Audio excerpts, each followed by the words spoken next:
All right. Hello, everybody. Welcome to week 3, chapters 18 to 22. I don't do this every time, but let's open in prayer. Lord, thank you for this time together. I pray you'd bless our students. Pray you would be with me as I speak and be with them as they listen.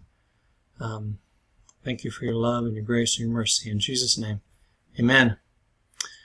All right, I'm going to break this up into 2.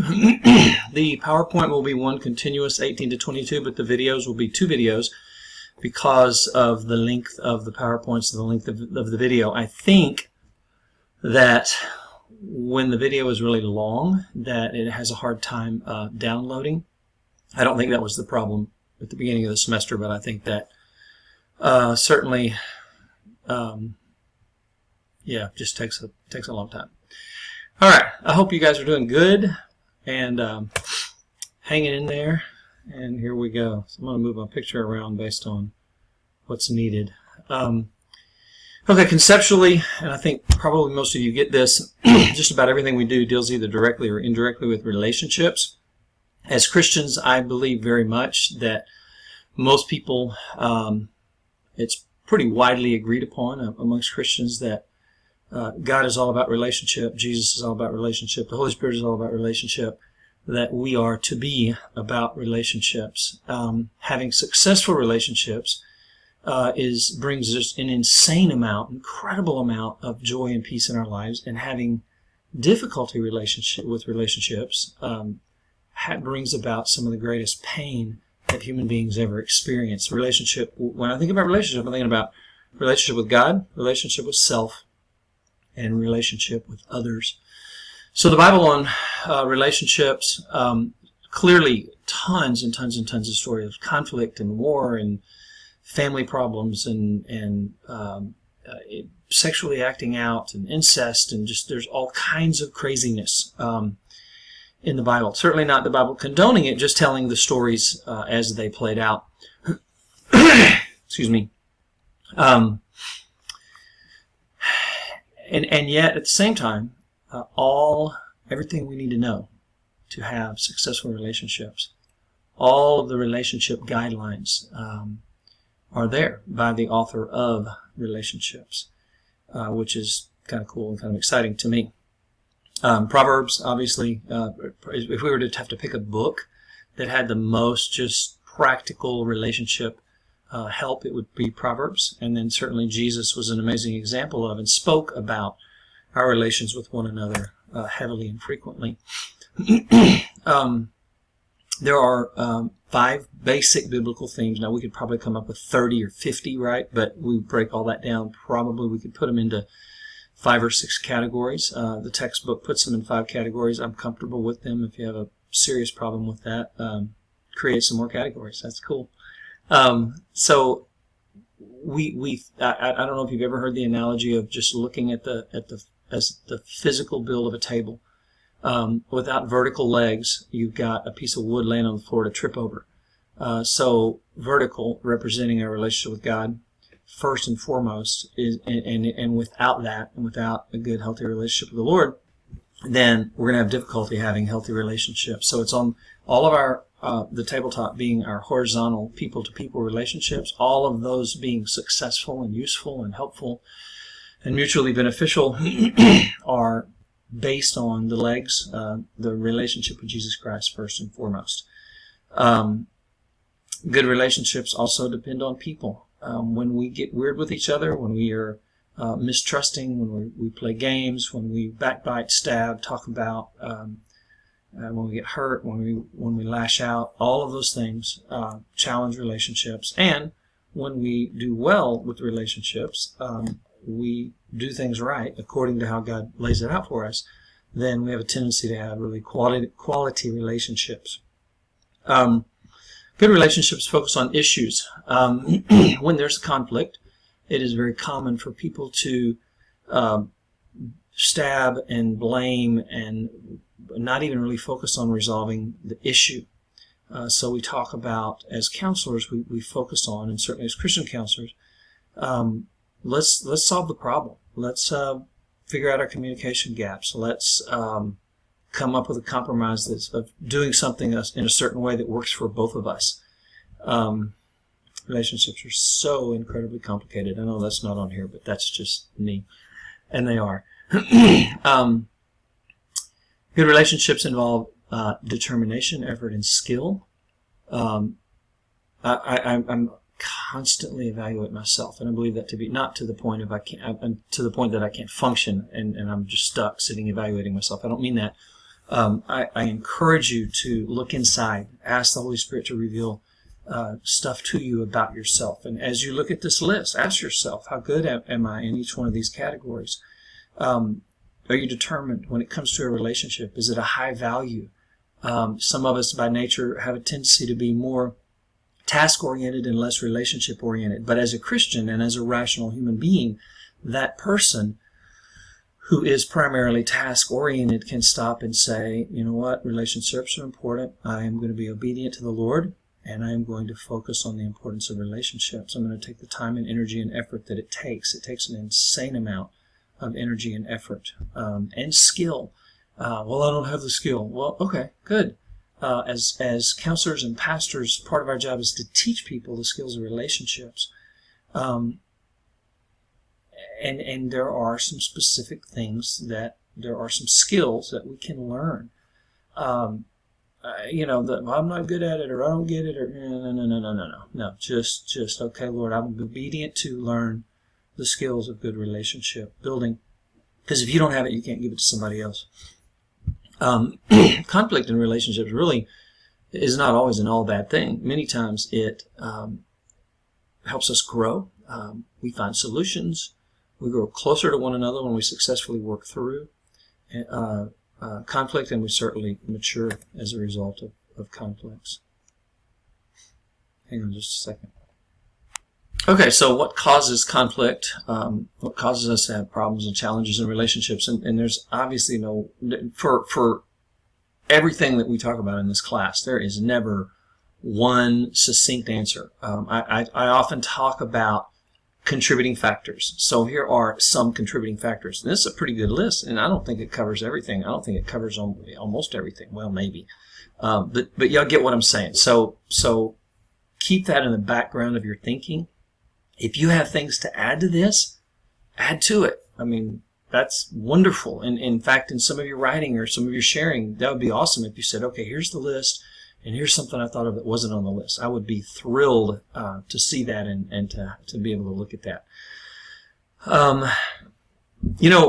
Relationship, being that relationship is something of God, it is something that Satan desires to destroy. Most of you as Christians have an understanding of Satan's desire to destroy families and family units, but he wants to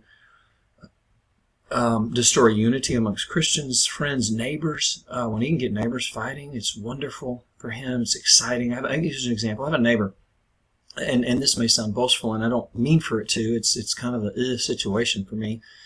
But I have a neighbor who he is destroying that side of my yard by flooding. He just overwaters, like crazy overwaters, or he has a leak, or I have a leak. I don't even really know what the problem is, but there's just like a puddle of water over on his side of the yard constantly, water running out into the street from his yard constantly. And I'm like, dude, you are overwatering. Now, I have not said this to him. My perception as a counselor is, and I've only lived in this house for 9 months, my perception is this person is pretty unhealthy emotionally, pretty unstable emotionally. That's not a cruel judgment. That's just an observation. Now, I love him and I have compassion for him, and I'm going to treat him with respect and gentleness and kindness. I always say hey to him, those kinds of things, right? So, and we chit-chat. We stand in the yard and chit-chat when we're not doing yard work, whatever. But I am not going to say anything to him about this, because you hear of stories where people get mad at their neighbors, and you're living in a virtual hell for years because this person's upset and offended by something you say. So I'm okay. I can absorb that and work around it and live with it, and we'll be okay. I can do some things with my own drainage to help with the problem. I can work on it, and I'm all right with that relatively. I mean, it is an irritant and it is a nuisance, but I'll be okay. So Satan would love to destroy our relationship and cause turmoil between he and I by bringing about conflict that really, sometimes conflict is unnecessary. And you could go either way with that. Well, you're being too passive. You need to be assertive and tell him and rah, rah, rah. Or you could go the other way of, okay, yeah, I get that. I understand that. All right. Because each of us personally have such a myriad of different personality traits and attributes and attitudes and actions and thoughts and beliefs, that those two things clash between me and someone else, between you and someone else, frequently, and that's okay. It's just a reality. I think the better we understand that concept of being able to let people be people, let someone be who they are, and maybe your spouse or your kid or your neighbor or your friend or your whatever, right? I mean, it's let people be who they are. Group attitudes and beliefs. Certainly, there are certain groups of people who have certain attitudes about other groups of people. I think of groups of people that have attitudes against, well, you can't ever trust a police officer. Sometimes this is racial type things. You can't trust a white person. You can't trust a black person. You can't trust a Hispanic person. You can't trust a whatever, right? I mean, fill in the blank. So there are groups of people and attitudes and beliefs that affect and cause conflict in society. There are different patterns of dealing with conflict, and the book talks about that. I'm not going to go into it at this point. We'll probably talk more about that later, but that's okay. You just understand that there's different ways of dealing with it and different styles and different patterns of conflict, and you can follow this in the book easily. Lack of commitment. When people they're just not committed to relationships. It's not that big of a deal to them. It's not that important to them, and therefore it causes problems in relationships. Excuse me. Let's see. Failure to communicate. Remember when we talk about communication, we have 3 different modes through which we communicate. We communicate through body language, tone, and content, the actual words said. It has been said, and I put a lot of stock in this personally, and I mean the exact numbers I kind of laugh at and go, yeah, how do you exactly come up with those numbers? But 97% of communication comes from body language and tone of voice, and 7% only comes from the actual words that you're saying. In other words, you can say something pretty rough to somebody with the right tone and the right body language and with a good relationship, confronting them, and things go well. But when there's body language and tone that are cruel or mean or harsh or aggressive, then it becomes problematic. And another problem with communication is when there is what we call mixed communication.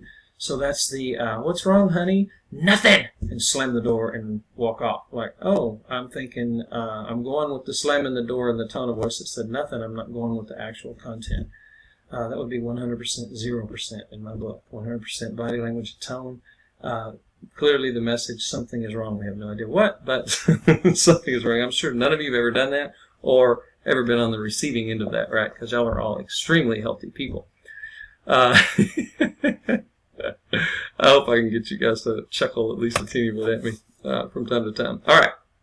I love this little cartoon character. I can't think of his name, but I think he's great. Let's see. Counseling and dealing with conflicts in relationships. A huge part, obviously, of counseling in general. We want to start with the basics.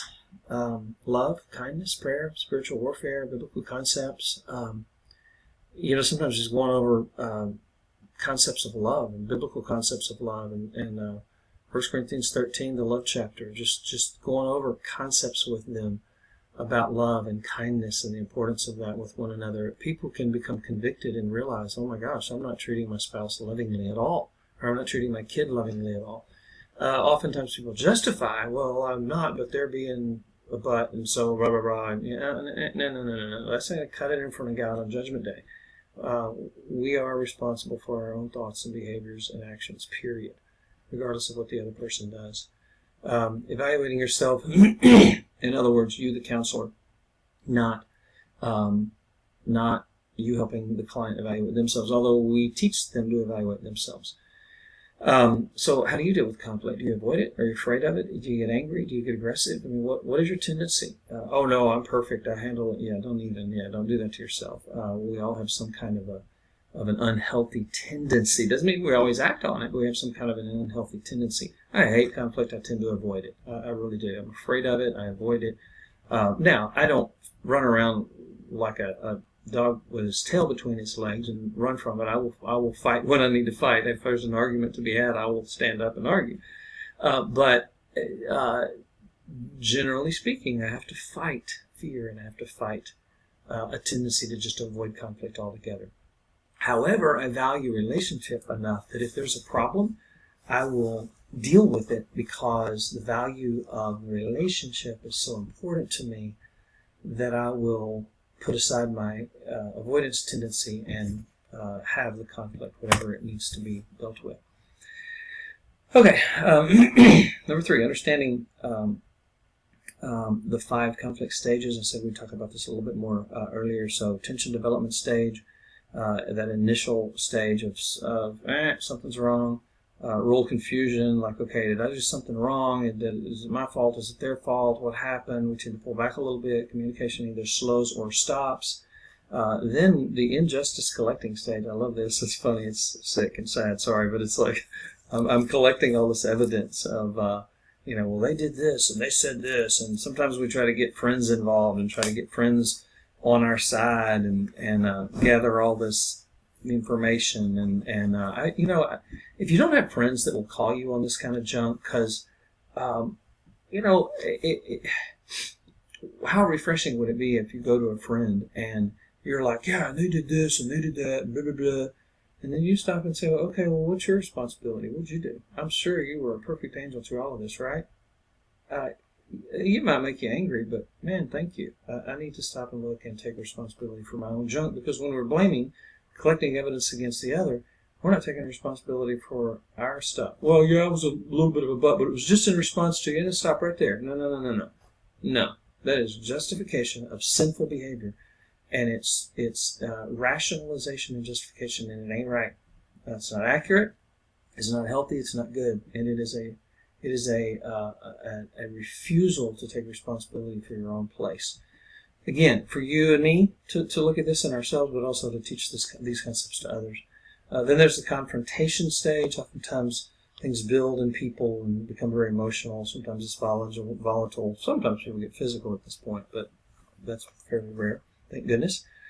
Things are said and damage is done. I remember my mom said to me one time, maybe several times before I got married, she said, Brad, don't say things to your wife when you're angry that do irreparable damage. And I was like, ooh, irreparable damage. Like, yeah, don't say things that are difficult to overcome and can't be taken back. Now, I don't believe in truly irreparable damage, because I believe with hard work and God's help and counseling, Christian counseling, you can repair damage. But you get the concept. Like, there's stuff that's nearly irreparable. And then number 5, the adjustment state, where people they sever the relationship, or they try to just dominate people. They try to sometimes return to normal and act like nothing happened, which that doesn't work out too well. They will renegotiate to try to move on in a different place in a relationship, but neither really being completely satisfied, or they will reconcile, which is obviously the ultimate of what we want to see happen for people.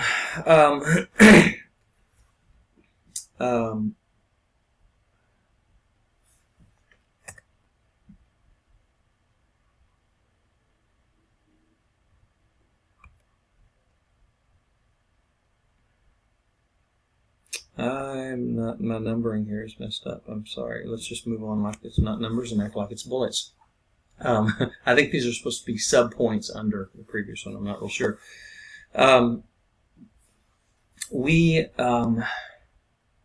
We counselors work to change, help people change. I like that term, help people change better. We don't really change anybody, right? But we can confront them, we can encourage them to get involved in an accountability group, have them do homework assignments, we can help them see ways in which they need to change, and certainly our role is to teach conflict resolution skills. A lot of that, there's all kinds of models of conflict resolution. Book talks about some. I think in terms of interpersonal relationships, it is basically admit fault, acknowledge that you've hurt the other person, ask for forgiveness, and commit to work on changing. Don't be unrealistic. It'll never happen again. I'll never act that way again in front of you or towards you. Well, no, you're human, and that's a tendency of yours, and you might. But you can work on it. Sex apart from marriage. Oh no, hold on. There we go. Here's what I was trying to do. There we go. So, again, as Christians, I think most of you get this and understand this, and God intended intimacy, sexual intimacy for marriage, and what God intended for marriage, taken outside of marriage, becomes distorted and damageful. We're talking masturbation, premarital sex, and extramarital sex. Let's see. Sex outside of marriage is clearly forbidden in terms of biblically, and really societally it has been for a very long time. However, we no longer hold a biblical standard as a society at large in most Western cultures. We're just not living it. Even if people say, "Oh yeah, we believe in waiting till we're married," it's just not happening. I remember maybe 10 years ago, 15, I don't know, when Britney Spears was 16, 17, 18 maybe, starting to get really big time in her singing career. She said publicly, I want to be a virgin when I get married.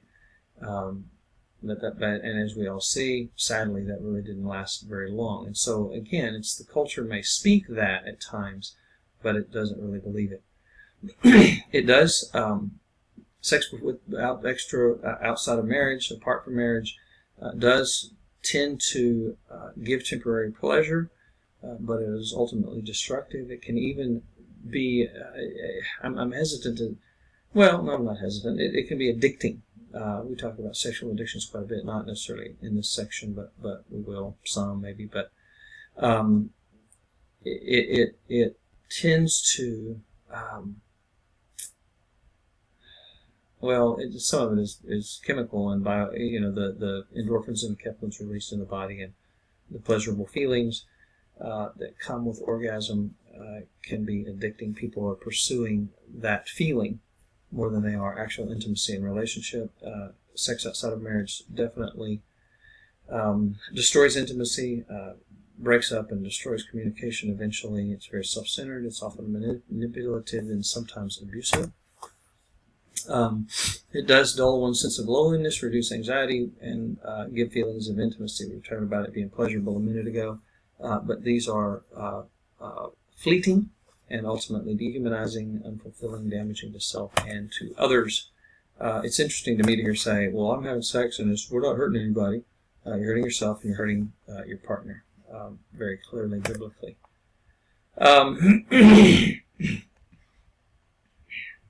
Conclusions about sex outside of marriage, Sex is created by God and it is good in marriage. Sex apart from marriage is sinful. Sex apart from marriage includes sinful thinking. Jesus talks about not only the sexual act, but he who has lust in his heart is sinning. And let's see, includes sinful talk, and marriage and sex apart from marriage restricts freedom. And here's what it's like, oh, free to have sex, free to do anything. Freedoms that we have are not licensed to do anything. Freedoms we have are an encouragement and an opportunity to live responsibly. And the bondage that comes with the sin, the sexual sin, is what we're talking about in terms of loss of freedom. All right. What causes people to have sex apart from marriage? Many things, and again, this is like causation. Oh, yeah, one simple term will do that. And no, it's very complex. Environmentally, just the environment that we live in, we have become, the word desensitized is one of my favorite words, and it's in the textbook as well. But we have become desensitized to sexual things. There are things that, I think of things like Gone with the Wind. Frankly, my dear, I don't give a damn. And everybody was like, oh no. I mean, that was horrific. Now, we go see a movie and we want to recommend it to somebody, and we think to ourselves, were there any cuss words in that movie? Nah, I don't think it was too bad. And we rewatch it, and we're like, oh my gosh, it's horrible. All kinds of craziness in it. Maybe you don't experience that, but nonetheless. The things that are all around us, billboards, covers of magazines, messages in movies, magazine, you name it. It's amazing how much sexual stimulation is around us, and it does tend to desensitize us against it. There is pressure internally from our battle against the fleshly sin nature. Galatians talks a lot about this, walking in the flesh versus walking in the spirit, and the battle rages there. What are the effects of? Not necessarily always immediate guilt and remorse. Over time, our conscience becomes seared like in the olden days, they had a cut. They would burn it with a hot iron or a hot piece of steel to stop the bleeding and kill the germs. That's what we mean by seared. And then there's no feeling there over time, so no feeling. The emotional effects, all kinds of emotional challenges, guilt, turmoil, fear, anxiety, insecurity, condemnation, depression, anger, and that's really probably a short list. Interpersonal effects, marriage problems, relationship problems, marriage problems, obviously sex outside of the marriage causes marriage problems, right? And even if you're not caught, it still causes problems because there's guilt and funky feelings and all that kind of stuff. The couple who is dating and has sex oftentimes experiences a fair amount of turmoil after that, if it's premarital sex. Spiritual effects, we grieve the Holy Spirit. It inhibits our prayer life. It inhibits our church involvement. Tend to turn away from the basics of our spiritual disciplines, reading the Bible, prayer, meditation, those kinds of things. More effects, physical effects, unwanted pregnancies, sexually transmitted diseases, and possible harm to the body. I think of bizarre, kinky sex kind of stuff that potentially harms people's body, sometimes to the point of death.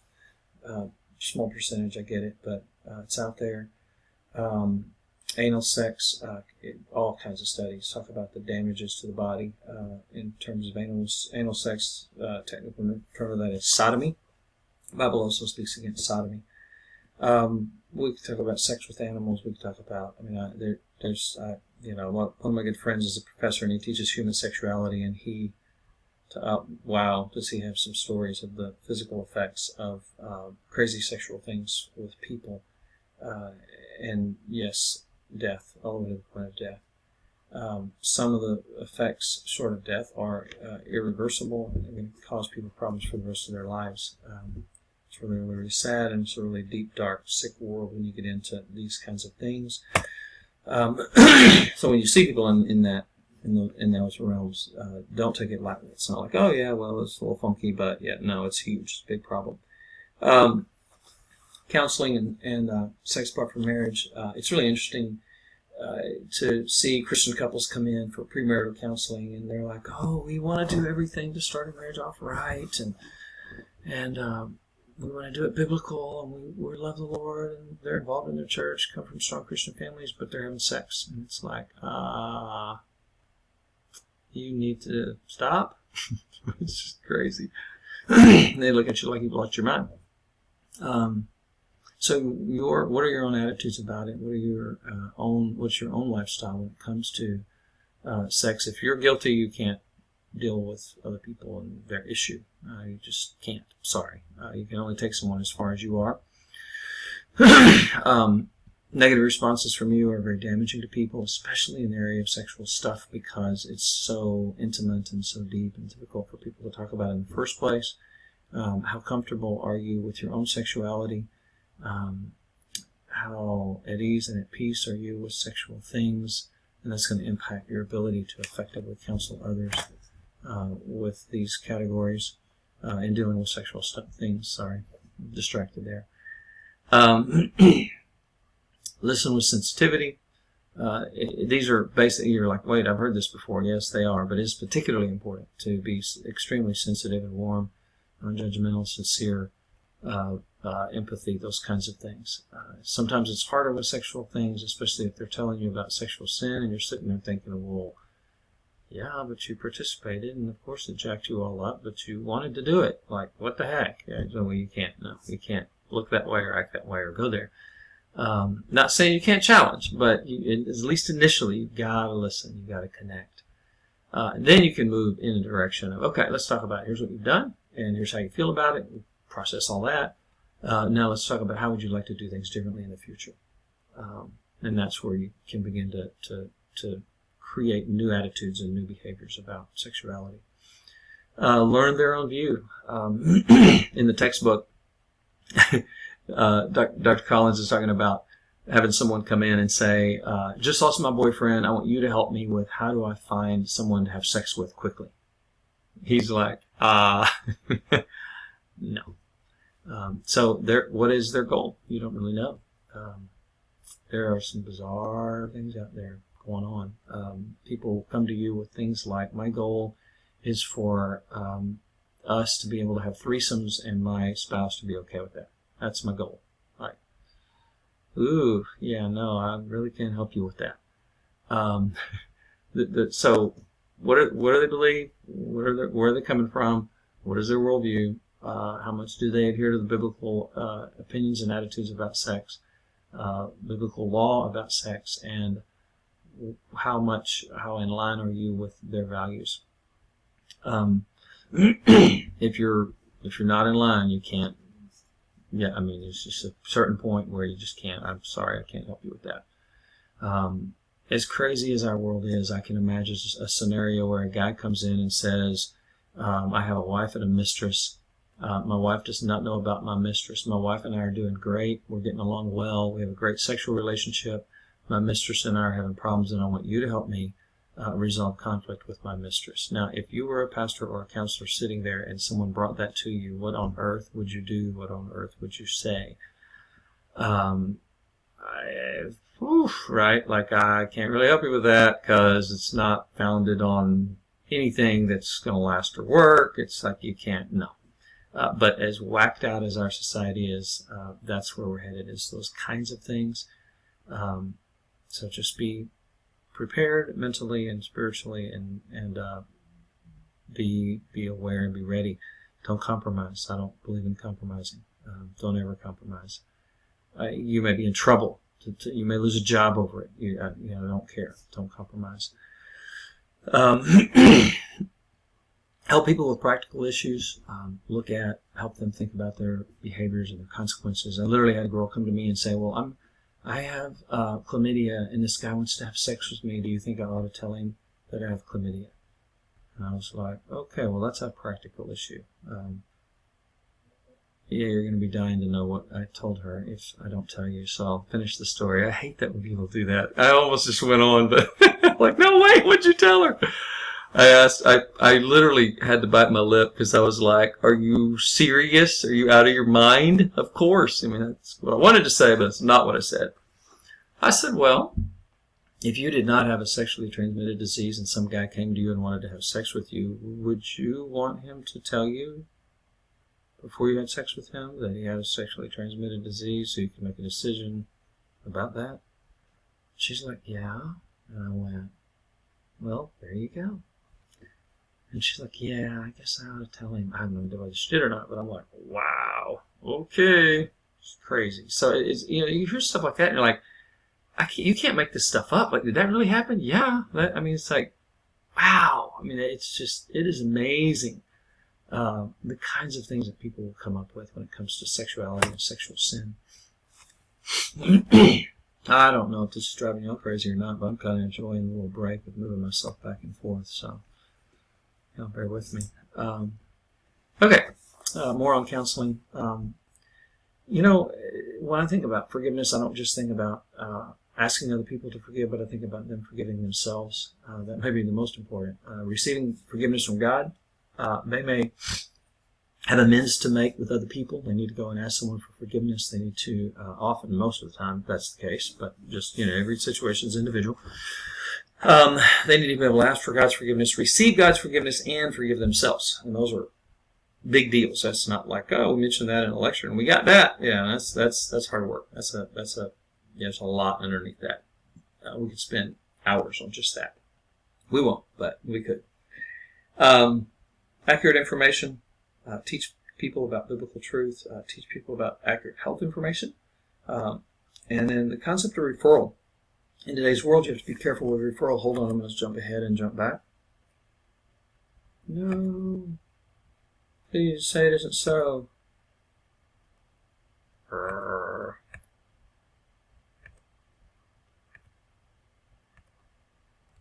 Never mind. I don't know whether to say this now or later. I think I've got it in here later. Uh-oh. Went back too far. No, I didn't. Go back far enough. Yeah, there we go. Okay. Teach them. This goes back to some of the stuff that can be physically harming, disease, those kinds of things. We have to be careful about referral because there are ethical standards that do not allow us to, in the counseling profession, that do not allow us to refer people based on our religious beliefs, believe it or not. This is a huge attack on our religious freedom. Pastors, it's coming your way as well. Speaking against homosexuality, we have a whole section on homosexuality we're going to talk about in, I believe, in the next video. And there are pastors in the world, not necessarily in the United States, who have been arrested for speaking out against homosexuality. You could apply the same thing to sex outside of marriage. It is craziness. So we don't refer on a whim. Sometimes it's best to. We need to talk with and get the support and understanding from our person that we're working on. Now, as pastors, you have somewhat of a way out because you're looking at, hey, well, I only meet with people twice, and then I send them to a counselor if I feel like they need it at that point. So you got it easy on that. If you're a professional counselor, you've got to be very, very, very careful what you do when it comes to that. Again, we're going to talk more about that in a future section. Let's see. God created us as sexual creatures, declared that sex is good. When he brought Adam and Eve together, it was very good. He says genital sexuality has three purposes: procreation, union, and pleasure. There has been speak over the years against the concept of pleasure. Very few people would stand with that today. In other words, saying that sexuality is that God didn't create sex for pleasure; He just created it for procreation. So if you're enjoying it, you're sinning. No, clearly not. If you're really confused about that, read Song of Solomon. It is crazy. So it's like, wow, like sexually arousing. If you really understand what's going on there, and if you're using your imagination and thinking, is that what that means? Yes, that's what that means. And wow, is it crazy? So God is, yeah. I do this thing with, I like to do this in my intro to psychology class, freshmen. Now, you guys are in grad school, and so you're a little bit beyond this, but one of the things I do with them is I say, guys, think about this, right? God created Adam and Eve, created sexuality, had it all planned out, laid it all out. Before they touched each other sexually, He knew what was happening. He created their bodies to respond to one another like that. He created the experience. He created the process. Dreamed it up, made it up, created it, made them for that in part. Made it for other things too. And I say to them, can you imagine the pre-fall sexual experience of Adam and Eve? No inhibitions, no fears, no shame, no nothing. I'm thinking, oh my goodness, amazing orgasms, amazing, perfect, incredible, beyond amazing sexual experiences. And I'm not just trying to be, some people respond to that, were like, oh my gosh, what are you doing? Why are you saying all that? Because I believe God created this and said, wow, they're going to love this. This is exciting. This is awesome. In marriage, He rejoices with us when we enjoy sexuality with one another in marriage. And I believe that with every fiber of my being. I believe that it's biblical. So, anyway, that's a fun way to think of it in my mind. Causes, again, when we talk about causes, there's no one simple, easy, like, oh, here's what causes it. But, and again, this is not a list that's all-inclusive for sure. Misinformation causes problems for people. People are taught things from secular school experiences, sex education classes, locker room talk, whatever. Cultural values and attitudes about sex, very little value of sex in our culture. Pornography distorts sexual experience and causes sexual problems in marriage. Busy lifestyles and stress. We are all super busy and stressed out. It seems like that just seems to be kind of the challenge of our day and age. Boredom can set in sometimes for people in their sexual relationships, and instead of being healthy and communicating through being creative, they'll oftentimes turn to sinful things or reject each other or move away from each other or turn to masturbation, watching pornography while they're having sex together. Very destructive to sexual relationship. Very destructive. Very not God's plan at all. There can be something physical going on with people, physical pain, physical problems. Sometimes it's just simple matter. I mean, you hear something like that, and it's like, okay, you need to go see your medical doctor. Women need to go see a gynecologist. Guys need to go see a urologist and work that out. There can be psychological abuse based on family hang-ups, weird messages about sexuality, past abuse, physical or sexual, trust issues, conflict in the marriage will oftentimes hamper most of the time hampers the ability to perform sexually with one another. And again, there's two things there. I've rattled off a bazillion others, and then again, I'm just scratching the surface, but you'll get the idea. What are some of the effects of marital problems? Lowered self-esteem, selection of substitute activities, we already touched on that. Deteriorating relationship, increased motivation to repair the relationship. It's with the under repair sign.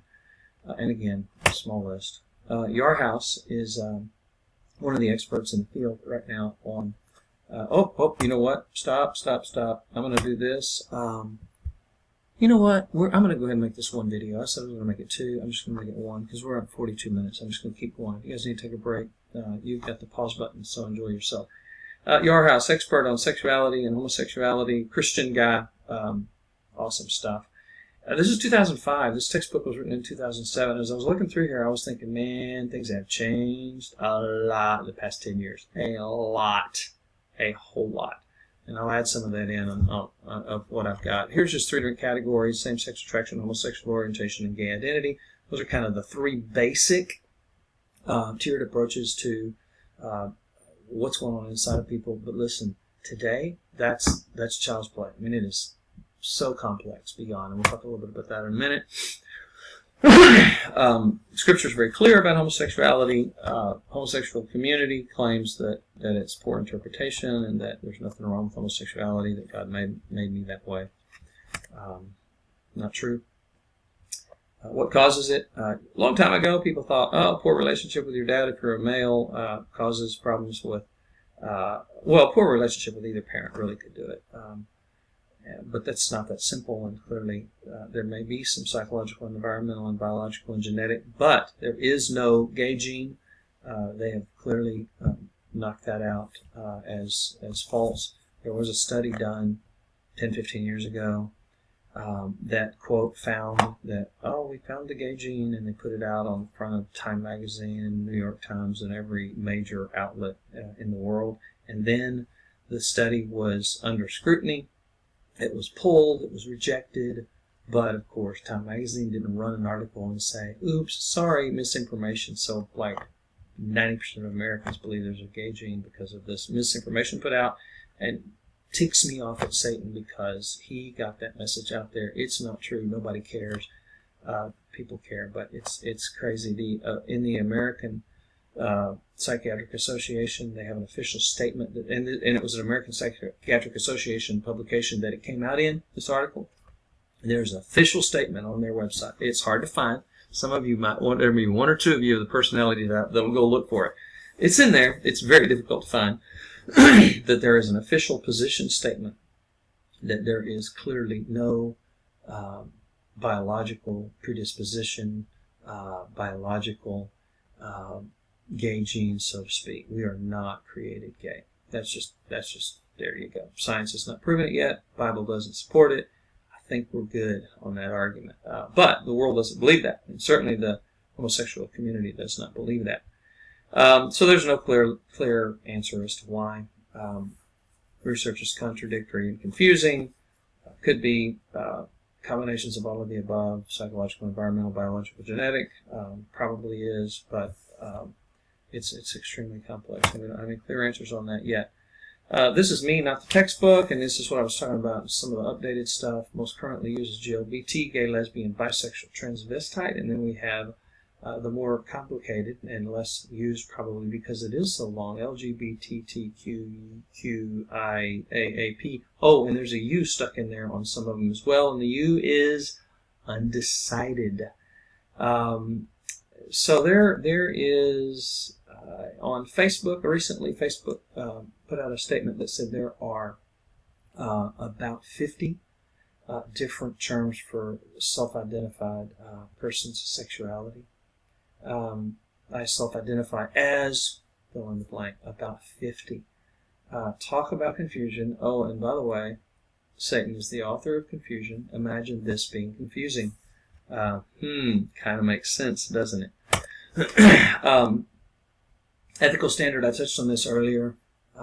If you're a Christian counselor and a homosexual comes to you, a GLBTQQUII, you got it, comes to you for counseling, you must accept them and counsel them. That's going to pose an ethical problem for a lot of people, and it's very challenging. It's going to be more and more the case true for pastors as well. To be accused of a hate crime for turning them down based on religious convictions. Another one of these elements is the Dr. Kevorkian euthanasia, killed the old person or the terminally ill person prematurely. Used to the ACA's American Counseling Association, and they're kind of the organization. They used to allow you to refer that person if someone came to you or their family came to you to help them through that process. If you're like, yeah, I'm not comfortable with that, I don't support it, I don't believe in it, it's religiously it's wrong to me, then you could refer that person on. Today, you cannot ethically do that. What does that look like? What does that mean? If the person gets offended and files a complaint, that means you have to go before your board, your counseling licensing board, and you may be subject to community service or having to take some kind of a sensitivity training, gender sensitivity training, or cultural sensitivity training, or whatever. Let's see. And it is unethical for us to try to counsel someone out of the GLBT lifestyle. What's that term? I think it's called reconstructive therapy. I don't know if that's right. But anyway, very controversial as of recent. It has been deemed as damaging and not ethical to participate in, which again poses all kinds of problems for the Christian community. All right, chapter 22, last chapter. Woohoo! We are getting through this. Please read the italicized introduction to this chapter. It is it's a story of a girl who was traumatized, raped, violently attacked, taped up. It's not too terribly graphic, but well, yeah, it's pretty graphic. But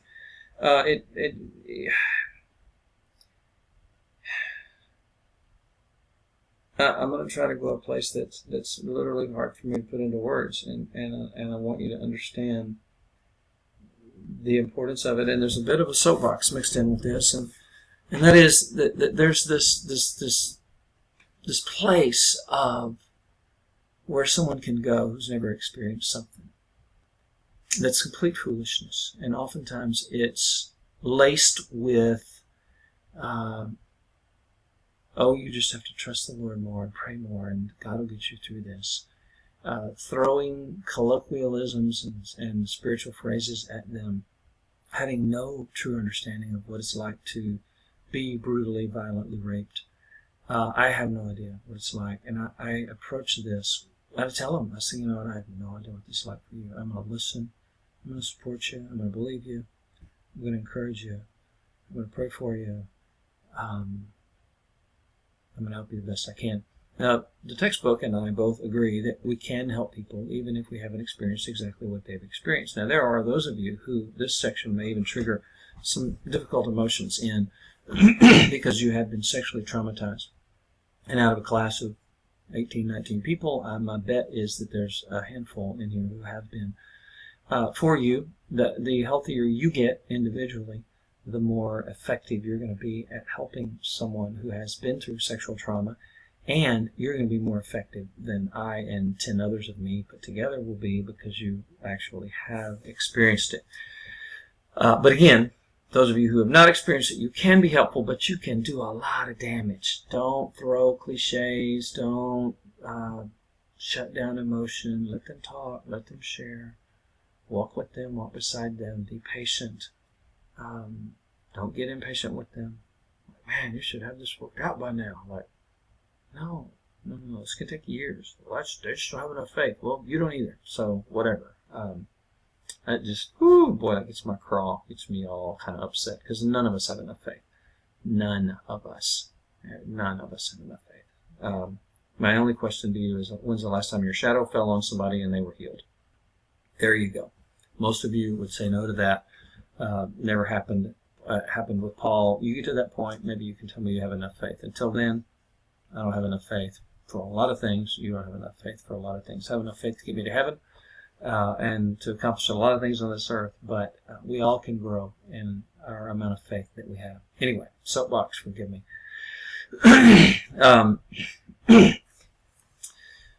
Abuse comes in many forms, many different kinds of settings, and seems to be increasing in our society. And some people argue that it's just we just know more about it, but there's an awful lot of unreported still. I believe that our society is going downhill, that we're moving towards the end times, that things are getting more and more corrupt and worse and worse. I think of a parallel time when God said to Noah, I'm going to destroy the entire race. I'm sorry that I made mankind, but I'm going to save you and your family. I think we're there, but instead of another flood, obviously can't have one of those because God promised never again. I think we're looking at end times. I think we're getting there really close, really fast. Tons of violence in the Bible, never condoned, but the stories are there. Always condemned. Jesus condemned it. He even condemned the thoughts of anger and bitterness and hatred and violence towards people, not just the action, but also the thoughts. Okay, causes of abuse. Sin nature. Very broad, simple answer is, yeah, we're sinners. That's obviously there's no single simple answer, but that is really at the core of all abuse of all types. Environmental stressors, low frustration tolerance. People become frustrated and they abuse because they can't tolerate frustration. There's plenty of frustrations in life. Learned abuse, people who watch their parents abuse each other and or were abused in the home themselves, or they watch siblings be abused. Personality types, some people tend to be more aggressive and abusive. Other people tend to be more passive and less abusive. Cultural issues. A quick story from Africa. A friend of mine, when I was going to graduate school, working on my master's in counseling, she said, in my home country, in my tribe that I grew in, she was African, came from Africa, strong accent, whole 9 yards, sweet woman, strong Christian, love the Lord. She said, in my tribe, she said, when a man abused a woman, all of the women of the tribe would go over to his house at night, drag him out into the street, and beat him half to death, and tell him never touch our sister again. And physical abuse, male physical abuse to a woman happened very, very, very rarely, and when it happened, it only happened once. So, not condoning that, I'm not encouraging it, I'm just saying culturally, it's just something that cultures deal with very, very differently.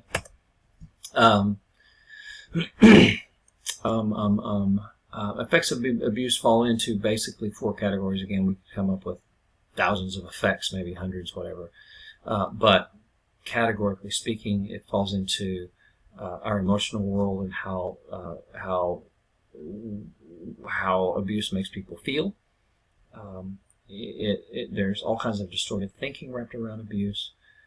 There's actions not only for the abuser but for the abused.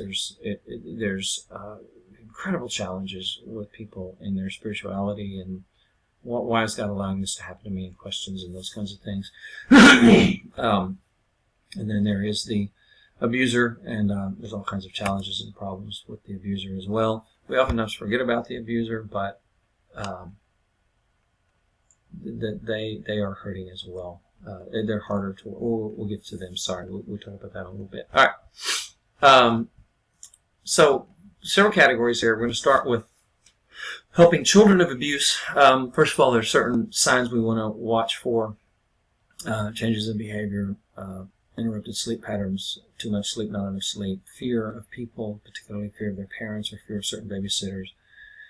Fear of family members. By the way, most abuse to children happens from known and trusted people, family members, and close family friends. That has a lot to do with simple accessibility, convenience, proximity, opportunistic. It's sad and sick and crazy, but that's the reality. This is not just about a poor child needs help. The whole family needs help. When you're counseling with kids, always listen for subtle hints, because sometimes they won't tell you, but they'll hint at it, say things very subtle. If you ever get wait, what was that about? Stop and ask about it. Don't blow it off. It might be a big deal. Not necessarily, but it might be. And remember your legal obligation to report. You, as a pastor or counselor, could go to jail if you do not report physical or sexual child abuse. Is a big, big, big, big deal. And you may say, well, I don't trust CPS in my area. Well, I don't either, particularly. I don't love them. But I could still go to jail because I didn't report the abuse and this kid got hurt or killed or, No. I would lose my license as a counselor for sure. So don't play around with that at all. Helping the victims of neglect is a little bit of a different world and a little bit harder. It's hard to define. It's hard to put your finger on sometimes, unless it's an extreme situation. You hear on the news about some kid that was, locked in a closet and not fed for a week and given a little bit of food and they're barely alive. I mean, obviously, they were neglected. No, so that's neglect and abuse. But you look at physical needs and emotional needs. Oftentimes, kids' emotional needs are neglected in wealthy families. They're given things and not love and affection and time. And that is a form of neglect, which is a form of abuse. Helping in the next section, victim of incest and abuse. Many of these people carry this secret well into adulthood, and some people take it to their grave, unfortunately. So that's a hard one. I mean, if it comes out, you can work with them on it, but it is a challenge. Victims of rape, there's acute stress, pure anger, shock, disbelief, crying, sobbing, tenseness, nausea, restlessness, those kinds of things. Sometimes all that's hidden behind a calm face. Terror, concern for safety, guilt, myths, all kinds of myths about rape come around.